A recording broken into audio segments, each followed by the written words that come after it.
Good morning all. आता आपल्याला सुषमाताईंनी सांगितलं की त्यांचा एक्सपिरियन्स आपण ऐकला की किती त्यांना काय काय आजार होते आणि त्यातून त्या कशा बाहेर पडल्या. तर हे जे आहे ना, हे न्यूट्रिशनची कमाल आहे. न्यूट्रिशन ज्यावेळेला आपल्या पोटात जातं त्यावेळेलाच आपल्याला बाहेरनं सगळे रिझल्ट यायला लागतात. तर ते कसं? तर मी तुम्हाला थोडक्यात सांगणार. वेळ थोडा कमी आहे, थोडक्यात सांगते. आपला जो शरीरातला सगळ्यात मोठा अवयव कोणता असेल, जो आपल्या बाहेरच्या एन्व्हायरमेंटला, बाहेरच्या प्रदूषणाला डायरेक्टली कनेक्टेड असतो, तर तो असतो आपला इंटेस्टाईन, म्हणजे आतडे, म्हणजे पूर्ण पचन संस्था. आता आपण म्हणू की बाहेरनं जे एन्व्हायरमेंटला अटॅचमेंट आहे, तर ते स्किन असायला पाहिजे ना, पण स्किन नाहीये, तर ती आपले आतडी असतात किंवा पूर्ण आपलं गट असतं, तरी आपली पचन संस्था असते. तर पचन संस्था म्हणजे काय? आपल्याला माहिती आहे की आपण अन्न खातो आणि ओरल कॅव्हिटी, अन्न खाऊन मला वाटे बाहेर टाकलं जाते. तर जे आपण खातो पितो ते तोंडावाटे आत घेतलं जातं, त्यावर प्रोसेस केली जाते. अनेकविध त्याच्यावर एन्झाईम्स, गॅस्ट्रिक ज्युसेस, ह्याचं सगळं त्याच्यावर रिॲक्शन होते आणि जे अनावश्यक जे आपल्याला आवश्यक घटक आहेत ते ऍब्झॉर्ब केले जातात आणि जे अनावश्यक आहेत ते मला वाटते बाहेर टाकले जातात. हे थोडक्यात पचन संस्थेचं कार्य आहे. पण जेव्हा ही पचन संस्था आपली बिघडते, त्या जेव्हा योग्य असते तेव्हा त्यातूनच आपलं आरोग्य घडत असते. पण जेव्हा ही बिघडतं आपलं आरोग्य पचन संस्थेचं, त्यालाच आपण मेडिकल भाषेत लीकी गट असं म्हणतो. लीकी गट म्हणजे काय? तर इन्क्रीज इंटेस्टिनल परमिएबिलिटी. म्हणजे काय? तर इंटेस्टाईन मधच्या आतमध्ये एक पातळ लाइनिंग असते, ज्याला आपण अस्तर असतं ना आपलं कपड्याचं, तसं त्याला कशी बारीक बारीक होल असतात. तर ते होल असतात त्या इंटेस्टाईनच्या लाइनिंग मध्ये. तर हे जे लाइनिंग असते ना, त्या लाइनिंग मधून, म्हणजे ते हे असते एपिथिलियलचं, म्हणजे म्युकोझल एपिथिलियलचं, थोडंसं सायंटिफिक वर्ड्स आहेत पण समजून घ्या. तर ते लाइनिंग असतं, त्या लाइनिंगला छोटे छोटे छिद्र असतात आणि ह्या लाइनिंग मधून, ह्या छिद्रामधूनच, जे आपल्याला अजिबात दिसतच नाही, डोळ्याने आपल्याला दिसू शकत नाही, तर हे छिद्र असतात ना, एका फिल्टरचं काम करते. म्हणजे काय की काही ठराविक पदार्थांनाच त्यातून ते पास आउट करायला देते. म्हणजे कसं? जे आकाराने लहान आहेत, म्हणजे जे न्यूट्रियन्स आहेत तेच त्यातून आत जाऊ शकतात, म्हणजे कुठे रक्तात जाऊ शकतात. पण काही जे पदार्थ असतात ना, जे मोठे मोठे पदार्थ आहेत, जसं मोठे म्हणजे आकाराने मोठे, जे आपल्याला तसं आपण सांगू शकत नाही, मायक्रोमीटर मध्ये असतात. ते कसे? की जे अपायकारक टॉक्सिन्स आहेत, व्हायरस आहेत, बॅक्टेरिया आहेत, हे जे आहेत ना, हे या फिल्टर मधून पास होऊ देत नाहीत. म्हणजे ज्यावेळेला नॅचरल, जेव्हा चांगलं हेल्दी गट असते त्यावेळेला. पण अनेकदा काय होते, हे एपिथेलियल लाइनिंग हे डॅमेज व्हायला लागते. म्हणजे हे जे छोटे छोटे होल्स असतात ते मोठे व्हायला लागतात आणि त्यातून हे जे टॉक्सिन्स आहेत, वेस्ट प्रोडक्ट्स आहेत, बॅक्टेरिया आहेत, पचन न झालेले अन्नाचे पदार्थ आहेत, ग्लुटेन आहे, न पचलेले चरबीचे कण आहेत, हे यातून पास व्हायला लागतात आणि मग ते मिसळतात आपल्या रक्तात. आणि ज्या वेळेला हे रक्तात मिसळतात त्याच्यामुळे रक्ताचा जो पीएच आहे हा चेंज व्हायला लागतो, त्याची ऑक्सिजन कॅरिंग कॅपॅसिटी चेंज व्हायला लागते आणि त्याच्यामुळे आपली हेल्थ बिघडते. आणि यालाच आपण मेडिकल भाषेत म्हणतोय की लिकी गट. आता हे सर्व का होते? ही छिद्र का मोठी होतात? याचं आपल्याला आता एक आपल्याला कारण माहित पाहिजे की ही का मोठी होतात. तर सगळ्यात मोठं कारण आहे त्याचे की डिसबायोसिस. तर डिसबायोसिस म्हणजे काय? तर आपल्या आतड्यांमध्ये ना असंख्य बॅक्टेरिया असतात, जे आपल्या आपले जेवढे शरीरामध्ये पेशी आहेत त्याच्या 10 पट एवढे आपल्या शरीरामध्ये बॅक्टेरिया असतात, गुड बॅक्टेरिया. आता आतड्यामध्ये गुड बॅक्टेरिया आणि बॅड बॅक्टेरिया दोन्ही पण असतात. पण जेव्हा हे इम्बॅलन्स होते त्याला म्हणतोय आपण डिसबायोसिस. म्हणजे ज्यावेळेला गुड बॅक्टेरियाचं प्रमाण हे बॅड बॅक्टेरियाच्या प्रमाणापेक्षा वाढतंय कितीतरी पटीने, त्यावेळेला आपल्याला आतड्यांची जी आतली लाइनिंग मी तुम्हाला सांगितलं त्याला सूज येते आणि त्यामुळे हे आतलं लाइनिंग खराब व्हायला लागतं आणि त्याच्यामुळे आपण लिकी गटची तेव्हा सुरुवात होते. नंतरचा आहे आपला पुअर डाएट. पण डाएटमध्ये खूप सारे शुगरचं प्रमाण खूप असते. नंतर न पचणारं लो ग्रेडचं प्रोटीन आपल्या आहारात सतत घेत असतो आपण, म्हणजे ज्या डाळी वगैरे आहेत त्याच्यात जरी प्रोटीन असलं तरी ते लो ग्रेड प्रोटीन आहे, सी ग्रेड प्रोटीन. त्याच्यामुळे ते आपल्या आहारात जास्त प्रमाणात झालं. फॅटचं प्रमाण, ट्रान्स फॅट, म्हणजे जे तळलेले पदार्थ आहेत, जंक फूड आहेत, बाहेरचे आपण जे पदार्थ खातो त्याच्यामुळे सुद्धा आपलं गट हे खराब होत असते, आपलं हेल्दी गट राहत नाही. नंतर आहे आपला प्रोलॉंग स्ट्रेस, म्हणजे खूप काळापासून असणारा स्ट्रेस, अँझायटी, डिप्रेशन, ह्यामुळे सुद्धा आपला गट डॅमेज होत असते. आता तुम्ही म्हणाल हे कसं? इंटेस्टाईनचा आणि ब्रेनचा काय संबंध आहे? तर आहे. आपलं इंटेस्टाईन हे आपलं दुसरं ब्रेन आहे. आता 100% न्यूरॉन जर आपल्या ब्रेन मध्ये असतील, तर 80% न्यूरॉन सेल्स किंवा इम्युन सेल्स हे आपल्या आतड्यांमध्ये असतात. आता बघा, आपल्याला जेव्हा भूक लागते त्यावेळेला काय होते, त्याचा सिग्नल आपल्याला ब्रेनला अगोदर जातो आणि मग ब्रेन आपल्या आमाशयाला ऑर्डर देते आणि मग गॅस्ट्रिक ज्युसेस स्त्रवत होत असतात. आता बघा, आपलं काहीतरी बिनसलं, आपला मूड ऑफ झाला, राग आला, आपण काहीतरी स्ट्रेस मध्ये असलो, तर आपल्याला भूक लागत नाही. ते म्हणूनच सांगते, की ज्या वेळेला स्ट्रेस आहे, तो त्या स्ट्रेसचा डायरेक्ट परिणाम आपल्या गटवर होत असतो. आपण म्हणतो ना, अधिक चिंता ही शरीराला चितेप्रमाणे जाळते. ते इथेच आपल्याला उपयोगी पडते, की जितकी आपला चिंता आपण जास्त करू, जितका आपला स्ट्रेस जास्त असेल, त्या स्ट्रेसमुळे आपला जो कॉर्टिसोल हार्मोन आहे, त्याचं जास्त प्रमाणात स्त्रवण होते. 80% जे सिरोटोनिन आहे, गुड हार्मोन, हॅपी हार्मोन आहे, हे आपलं आतड्यातच तयार होत असते आणि ते सिक्रेट व्हायचं कमी होते. आणि हे आतड्यांचं काम कमी झाल्यामुळे सिरोटोनिन कमी होणार आणि स्ट्रेस हार्मोन जेव्हा कॉर्टिसोल आहे ते वाढायला लागणार आणि त्याच्यामुळे त्याचा डायरेक्ट इम्पॅक्ट आपल्या हेल्थवर होत असतो. नंतर एक कारण आहे की टॉक्सिक ओव्हरडोस. आता टॉक्सिक ओव्हरडोस म्हणजे काय, तर आपण आपल्या आहारामध्ये, तुम्हाला आश्चर्य वाटेल, आपण आता आपल्या आहारामध्ये जे काही खातोय त्याच्यात 8000 प्लस केमिकल्स हे आपल्या आहारातून आपण खात असतो.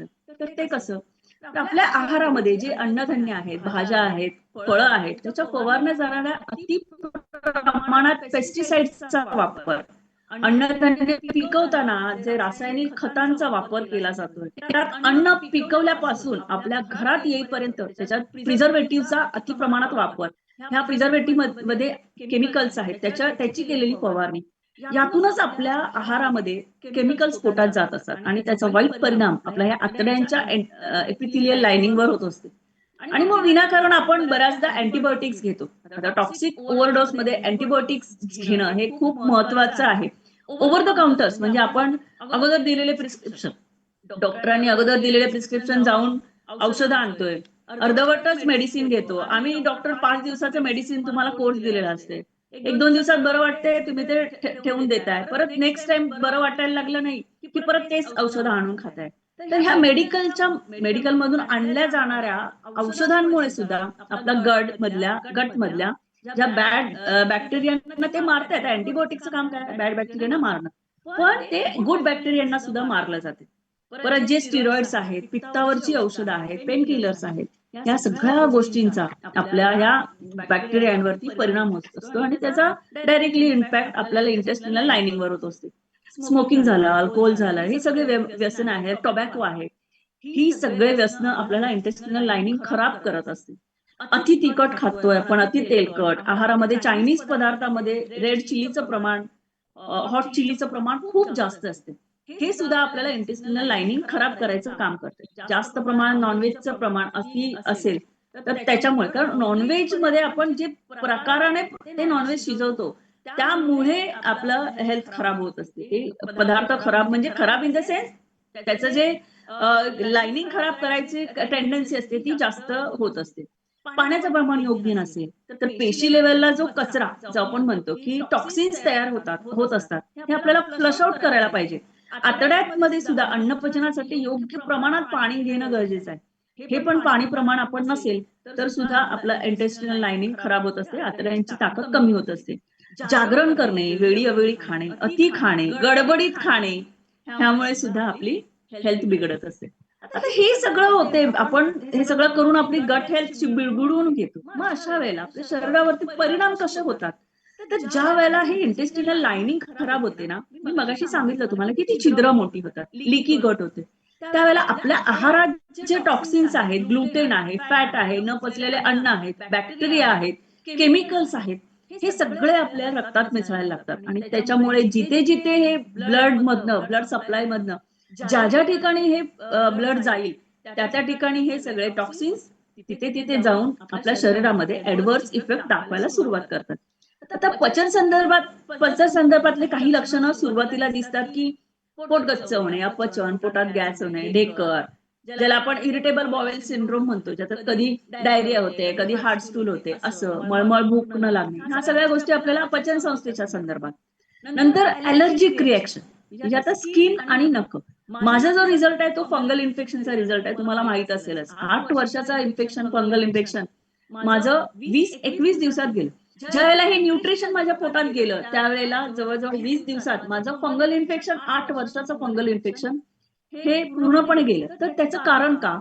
तर हे जे न्यूट्रिशन आहे ते आपल्याला ज्या आतड्यांमधून जे स्किन आणि केस, नख हे जे खराब झालेले असतात टॉक्सिन्समुळे, त्या रिएक्शन्समुळे, तर हे आपलं जे न्यूट्रिशन आहे, ज्यावेळेला आपण ते खायला सुरुवात करतो त्यावेळेला ते नख आणि केस हे सुद्धा चांगल्या त्याचा रिझल्ट यायला लागतो. जसा पिंपल्स आहे, डार्क सर्कल आहे, स्किनचा ग्लो जाणं, त्वचेवर सुरकुत्या पडणं, प्रॉपर केसांना न्यूट्रिशन न मिळाल्याने केस गळणं, काली पांढरवणं हे माझ्या बाबतीत सुद्धा झालं. केस पण माझे खूप गळत होते. पण न्यूट्रिशनमुळे ते पण कमी आलं. नंतर जे पीसीओडी, पीसीओएस सारखी लक्षणं आहेत जे आपल्याला तरुणपणामध्ये दिसतात, तर हार्मोनच्या इम्बॅलन्समुळे आपण म्हणतो की ह्या तक्रारी होतात. पण ज्या वेळेला गट मधून, तर हे जे प्रोटीन आहे, जे नॅचरल प्रोटीन आहे, हे नॅचरल प्रोटीन त्याच्यामुळेच हार्मोन तयार होत असतात. पण जर गट खराब असेल तर जे प्रोटीन आहे ते ऍब्झॉर्ब केलं जात नाही आणि त्यामुळे इम्बॅलन्स होऊन पुढे तुम्हाला पीसीओडी, पीसीओएस सारखे आजार होतात. जे ऑटोइम्युन डिसीजेस आहेत जसे संधिवात आहे, आमवात आहे, हे सुद्धा रक्तातलं युरिया, क्रिएट, युरिक ऍसिड हे सगळे टॉक्सिन्स आहेत. हे रक्तात मिसळल्यामुळे ट्रायग्लिसरीन, कोलेस्ट्रॉल हे सगळ्या गोष्टी रक्तात मिसळल्यामुळे ह्या सगळ्या गोष्टी आपल्याला होत असतात.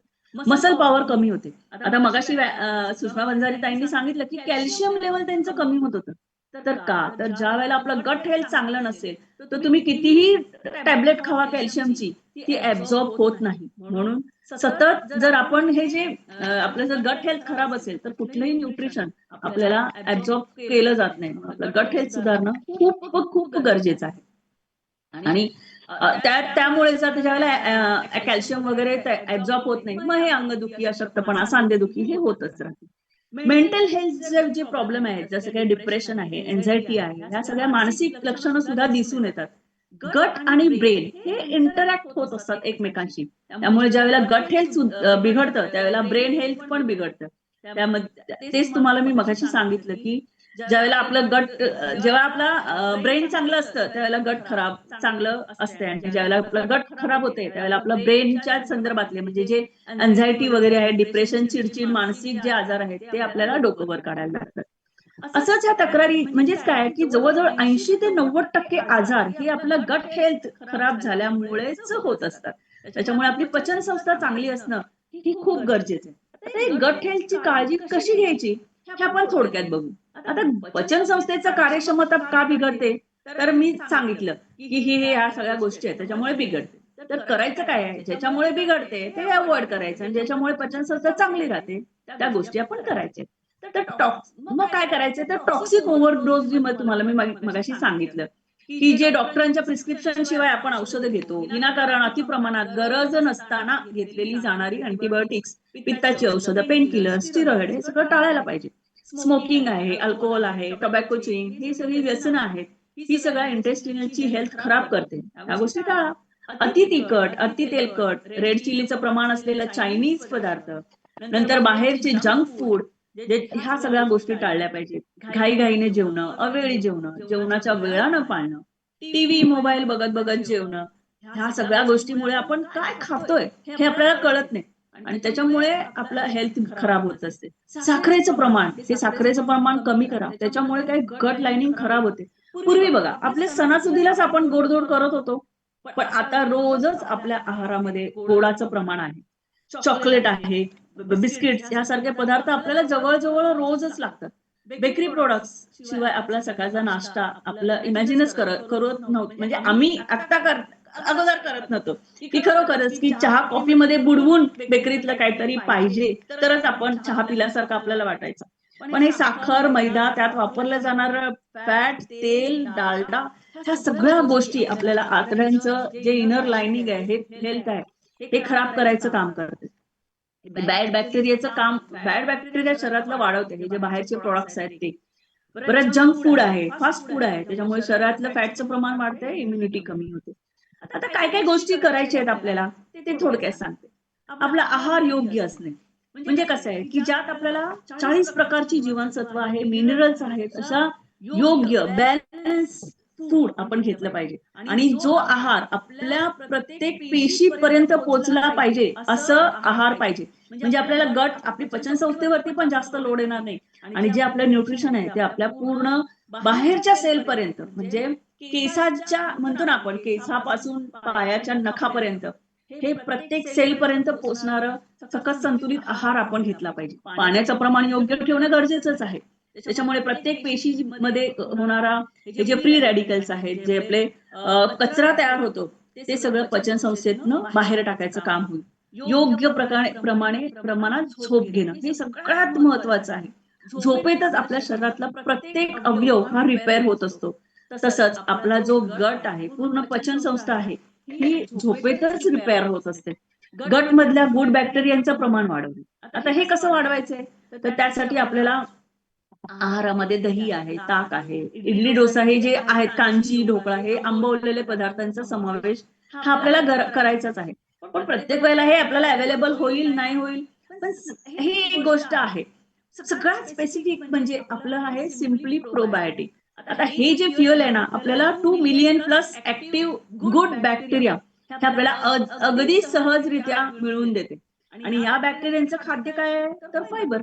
म्हणजे आपल्याला जे कांदा, टोमॅटो, बीट, गाजर हे जे फायबर आहे, सॅलड आहे हे आपल्याला आपल्या कोशिंबीर ह्या सगळ्या गोष्टी आपल्याला आहारामध्ये ऍड करायला पाहिजे.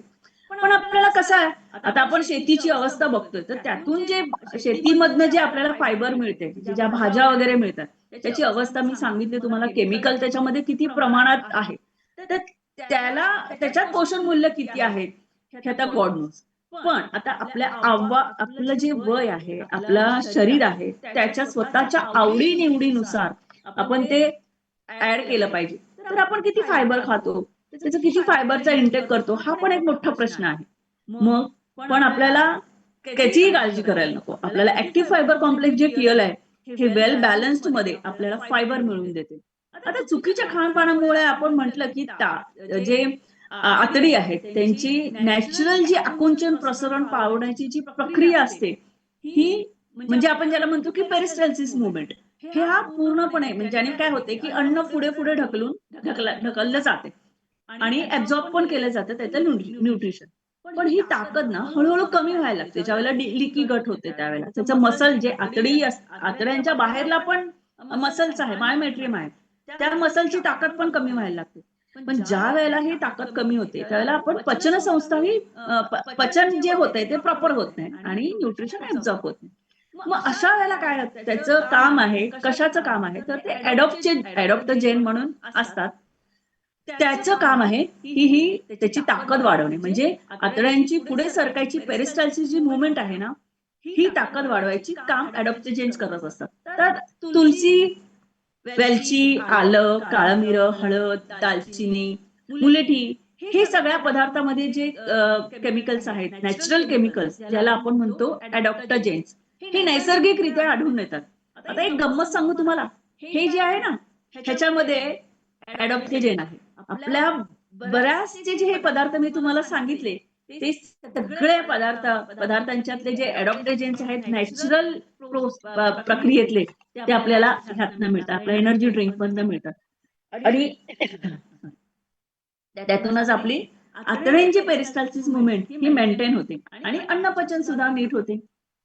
त्यानंतर सर्वात महत्वाचं काय आहे तर गट आणि ब्रेन ऍक्सिस ह्याच्यावर काम करणे. आपलं वेगस नर्व ही पूर्णपणे आपल्या शरीरावरती काम करत असते जी ब्रेन मध्ये आहे आणि त्याच्यावर कोणतंही औषध काम करत नाही. त्याच्यावर एकच काम करतं ते म्हणजे तुमचं मानसिक स्वास्थ्य. म्हणजे जी वेगस नर्व आहे ती वेगस नर्व तुमचं ब्रेन आणि गट हेल्थ हे कोऑर्डिनेट करायचं काम करते. तुमचं मानसिक स्वास्थ्य हे आपल्याला ब्रेन मधल्या ज्या मी तुम्हाला सांगितलं की 100% न्यूरॉन हे ब्रेन मध्ये आहेत आणि 80% न्यूरॉन हे गट मध्ये आहेत. तर मानसिक अस्वास्थ्य हे कोणत्याही प्रकारचा राग, लोभ, द्वेष, मत्सर म्हणा, घृणा म्हणा, दुःख, काळजी ह्या सगळ्या भावना आहेत ना त्या पचन संस्थेतल्या न्यूरॉनना डिऍक्टिव्हेट करतात आणि 80% जे सिरोटोनिन नावाचे हॅपी हार्मोन आहे ते डिस्टर्ब होते. आणि त्यातूनच आपलं मानसिक स्वास्थ्य डिस्टर्ब व्हायला लागते. मग आपलं मानसिक स्वास्थ्य टिकून राहण्यासाठी आपल्याला ह्या वेगस नर्ववर काम करणं गरजेचं आहे. आणि या मानसिक स्वास्थ्यासाठी वरदान आहे आपली शतायुषी फॅमिली, ज्याच्यामध्ये योगा आहे, प्राणायाम आहे, योग निद्रा आहे. यासारख्या वर्गातून आपलं मानसिक आरोग्य सुद्धा उत्तम आणि स्थिर राखण्याचं काम केलं जातं. तर मला हे सांगायचं एवढंच की शतायुषी फॅमिली हे आपलं शारीरिक नाही तर मानसिक आरोग्य सुद्धा प्रॉपर ठेवण्याचं, हेल्दी ठेवण्याचं काम करत असते. आपले योगाचे वर्ग आहेत, प्राणायामचे वर्ग आहेत, हे आपलं मानसिक स्वास्थ्य ठेवते, ठीक ठेवते. आणि आपले वर्कआउट बॅचेस आहेत, हे आपलं शारीरिक स्वास्थ्य ठेवण्याचं काम करते.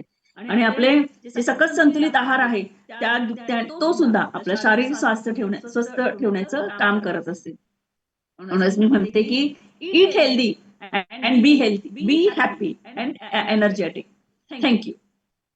जबरदस्त, एकदा जोरदार टाळ्या वाजवू डॉक्टर नेहा मॅडमांसाठी, कारण खूप छोटे छोटे पॉइंट्स आहेत पण ते खूप महत्वाचे आहेत की ज्याच्यामुळे आपली गट हेल्थ सुधारणार आहे आणि गट हेल्थ सुधारल्यामुळे ओव्हरऑल आपलं पूर्ण आरोग्यच सुधारणार आहे. आणि आपण बघितलंच ना की खूप छोटी छोट्या गोष्टी असतात की ज्याच्यामुळे आपलं आरोग्य बिघडत असतं, आपलं गट हेल्थ बिघडत असतं आणि त्याच्यावरती थोडंफार आपण काम करायला लागलो की मग आपलं पूर्ण आरोग्य. इथं खूप जणांचे एक्सपिरियन्स आपण नेहमी ऐकत असतो.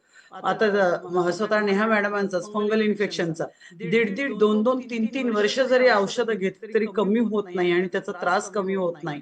आणि इतके मेडिसिन्स आपण खायला लागतो, त्या मेडिसिन्सचा आणि साईड इफेक्ट्स वेगळाच असतो. पण चांगलं न्यूट्रिशन आपल्या पोटात गेलं आणि ते पोटात गेलेलं चांगलं आपल्या ऍब्झॉर्ब होऊन ते आपल्या स्किन पर्यंत, आपल्या हेअर पर्यंत, आपल्या नखांपर्यंत पोहोचणं जर गरजेचं असेल तर आपल्याला गट हेल्थ चांगली करावी लागेल. नुसतं न्यूट्रिशन घेतलं म्हणून सगळं काम होणार नाही, तर हे न्यूट्रिशन प्रत्येक पेशीपर्यंत कसं पोहोचेल याच्यासाठी आपली गट हेल्थ खूप चांगली होणं खूप गरजेचं आहे. आणि ते आपण सगळे काम करायला लागलो, त्याच्यात आपल्याला कोच आपले गाईड करतायत आणि त्याच्याप्रमाणे आपण काम करतोय आणि म्हणून आपल्याला सगळ्यांना सुंदर रिझल्ट येतात. परत एकदा जोरदार टाळ्या वाजवू आपण नेहा मॅडमांसाठी. आणि आपण आता थांबणार आहोत एका संकल्पासहित की उद्या एका तरी व्यक्तीला मॉर्निंग फिल स्टेशनला आपण बोलवणार आहोत. ओके, सो थँक्यू सगळ्यांना. आपण सगळेजण 27 तारखेला आपली मॅरेथॉन चालू होते. आताच तुमची रजिस्ट्रेशन आपल्या आपल्या कोच कडे करून घ्यायचं आहे आणि आपण इथे थांबणार आहोत. हरिओम, गुड मॉर्निंग, गुड डे, हरिओम सर्वांना, बाय बाय.